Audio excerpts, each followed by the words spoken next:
Hola, muy buenos días. Mi nombre es David Moreno. Soy aprendiz del Centro Industrial de Mantenimiento y Manufactura de la Regional de Boyacá.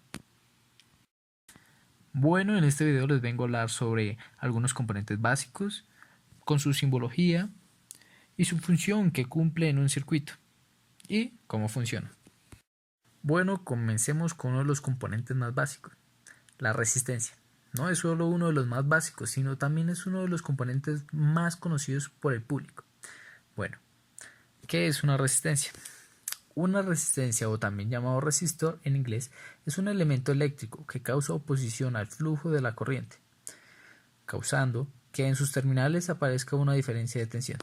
Bueno, un ejemplo para la intervención de este componente sería si queremos conectar un motor de 5 voltios a una fuente de 12 voltios, pues simplemente no podríamos hacer esto, ya que si los conectamos, pues terminaríamos quemando este componente. Bueno, ahí es donde hace la aparición o intervención la resistencia.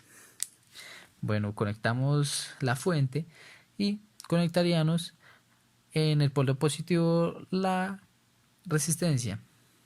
Bueno, ¿esto para qué? Para que reduzca la tensión y no nos queme nuestro componente. Bueno, ahora cómo funciona. Hay diferentes tipos de resistencia. Yo les vengo a hablar sobre la resistencia de bobinado de hilo.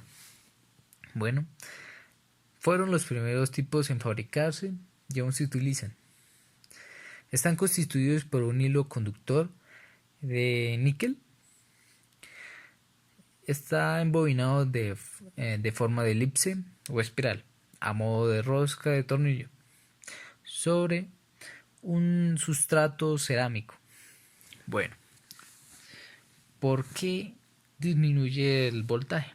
Bueno, esto es debido a que el níquel es uno de los conductores de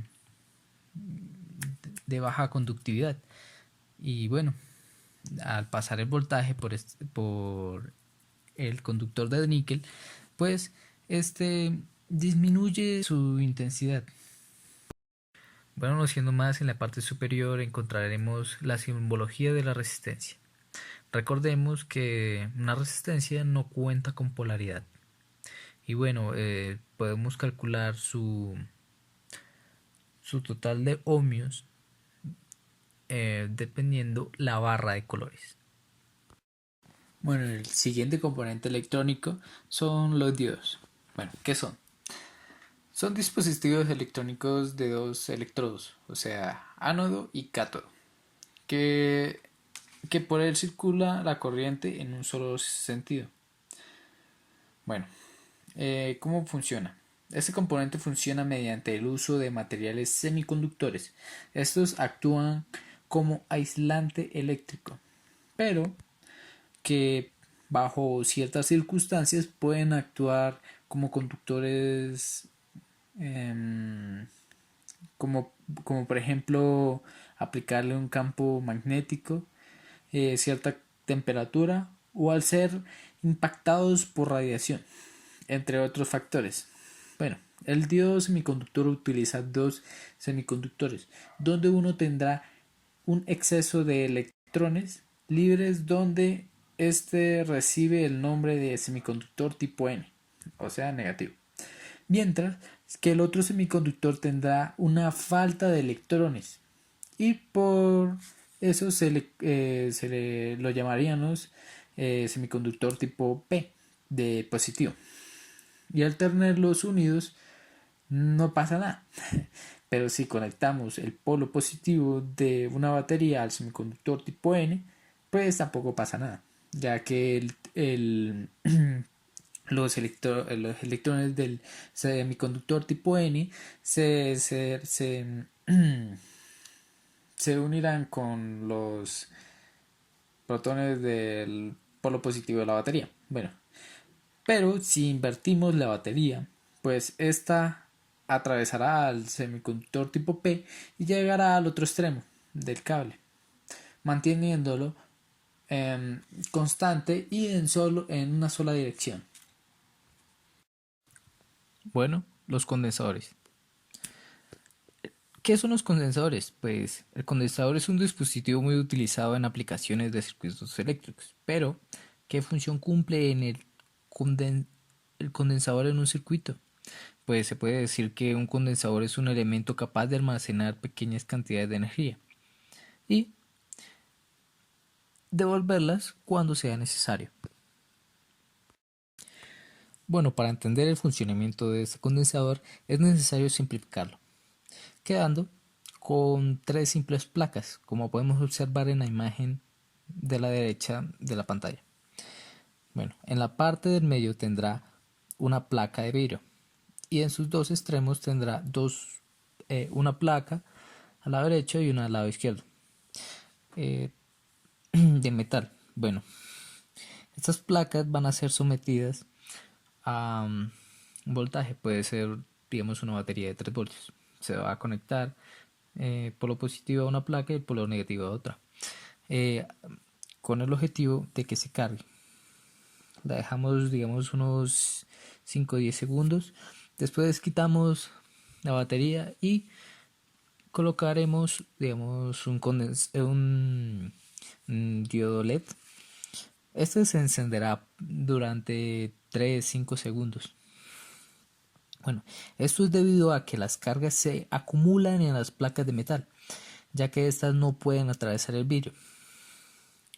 Y estas se mantienen ya que la fuerza de las cargas hacen que se mantengan en su lugar. Bueno, los condensadores son más que todo utilizados como componentes de protección. Digamos un ejemplo, cuando se da la luz, pues bueno, hay una baja de tensión repentina que puede dañar nuestro dispositivo, digamos nuestro televisor. Pues bueno, este contiene condensadores, pues bueno, este ya tiene en sí almacenada energía. Pues bueno, cuando se va la luz, este lo que hace es mantener esa corriente e ir bajando poco a poco. Las baterías. Una batería eléctrica o acumulador es un dispositivo que almacena energía eléctrica usando procedimientos electroquímicos.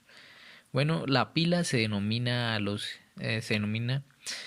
generadores de electricidad basados en procesos químicos, normalmente no renovables. El funcionamiento de la batería se basa en celdas electroquímicas. Esta está compuesta por una serie de discos apilados de zinc y cobre, y entre las cuales se posiciona un separador empapado de un electrolito, em, em, es decir, alguna sustancia que pudiera conducir electricidad. Pues bien, actualmente el mejor conductor eléctrico que conocemos es el agua con sal. Pues bueno, en este caso se utiliza. Y pues bien, después de esto lo que sucede es que la exposición del zinc y el agua con sal, pues lo que hace producir es óxido. Y a su vez la producción de ácido. Pues lo que hace esto es producir un ácido y encender lo que es un LED. Pues bien, la utilización del zinc y el cobre es, digamos, más que todo para los polos, polo positivo y polo negativo. El polo positivo sería el zinc, ya que es el que produce el estado de oxidación por medio del agua y la sal. Y el polo negativo sería el cobre. Bueno, el siguiente es la fotorresistencia. Bueno, es un componente electrónico cuya resistencia depende de la cantidad de luz que recibe. A mayor cantidad de luz, menor resistencia. También conocido como LDR, Light Dependent Resistor. Su funcionamiento está basado en el efecto fotoeléctrico una fotorresistencia es un semiconductor de alta resistividad. Por ejemplo, el sulfuro de cadmio, que al recibir luz, o sea, fotones, sobre sus electrones saltan a un nivel energético, conocido como banda de conducción, que hace que el material conduzca mejor electricidad, con lo cual baja su resistividad. Bueno, este componente se puede aplicar más, digamos, en lámparas de alumbrado público. Digamos, cuando, cuando baja el brillo, o sea, luz del sol, fotones, pues lo que hace es encenderse. Y al al volver de nuevo los fotones, o sea, el brillo del sol, pues se apagaría. Bueno, el LED o diodo emisor de luz es una fuente de luz constituida por un material semiconductor dotado de dos terminales. Se trata de un diodo de unión PN que emite luz cuando está activado. O sea, su función. Eh, Cuando la electricidad pasa a través de un diodo, los átomos de uno de los materiales, o sea, el contenido de un chip reflector, son excitados a un mayor nivel. Los átomos en el primer material retienen mucha energía y requieren liberarla. Esta energía libera electrones al segundo material dentro del chip reflector y durante esta liberación producen luz. En otras palabras, la electroluminiscencia se da cuando es estimulado por un diferencial de voltaje. Las cargas eléctricas negativas, electrones, y las cargas eléctricas positivas, al combinarse entre sí, dan resultado a la liberación de energía en forma de fotones.